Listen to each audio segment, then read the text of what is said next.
ঠাকুর, মা, স্বামীজির শ্রীচরণে ভক্তিপূর্ণ প্রণাম জানিয়ে আজকের নিবেদন পরোপকারে নিজেরই উপকার।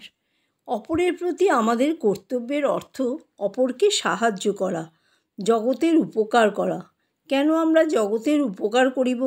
আপাতত বোধ হয় যে আমরা জগৎকে সাহায্য করিতেছি, বাস্তবিক কিন্তু আমরা নিজেদেরই সাহায্য করিতেছি। আমাদের সর্বদাই জগতের উপকার করিবার চেষ্টা করা আবশ্যক। ইহাই যেন আমাদের কর্মপ্রবৃত্তির শ্রেষ্ঠ প্রেরণা হয়।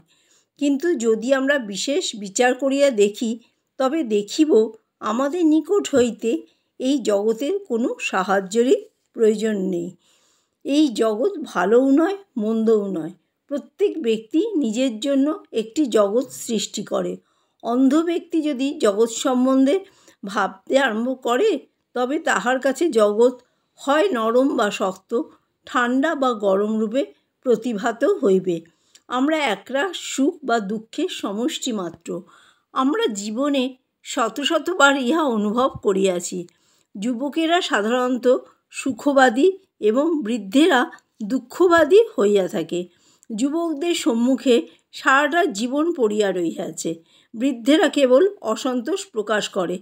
তাহাদের দিন ফুরাইয়াছে, শত শত বাসনা তাহাদের হৃদয় আলোড়িত করিতেছে, কিন্তু এখন সেগুলি পূরণ করিবার সামর্থ্য তাহাদের নাই। দুজনেই মূর্খ। আমরা যেরূপ মন লইয়া জীবনকে দেখি, উহা সেই রূপেই প্রতীয়মান হইয়া থাকে। নতুবা স্বরূপত এই জীবন ভালোও নয়, মন্দও নয়। জগৎ নিজের সমুদয় প্রয়োজন পূরণ করিতে সম্পূর্ণভাবে সমর্থ। আমরা একেবারে নিশ্চিন্ত থাকতে পারি যে আমাদের সাহায্য ছাড়াও জগৎ বেশ চলিয়া যাইবে। উহার উপকারের জন্য আমাদিগকে মাথা ঘামাইতে হইবে না। তথাপি আমাদিগকে পরোপকার করিতে হইবে। ইহাই আমাদের কর্মপ্রবৃত্তির সর্বোচ্চ প্রেরণা। কিন্তু আমাদের সর্বদাই জানা উচিত যে পরোপকার করা এক পরম সুযোগ ও সৌভাগ্য।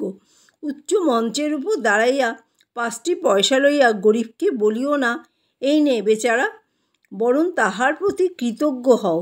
ওই গরিব লোকটি আছে বলিয়া তাহাকে সাহায্য করিয়া তুমি নিজের উপকার করিতে পারিতেছ।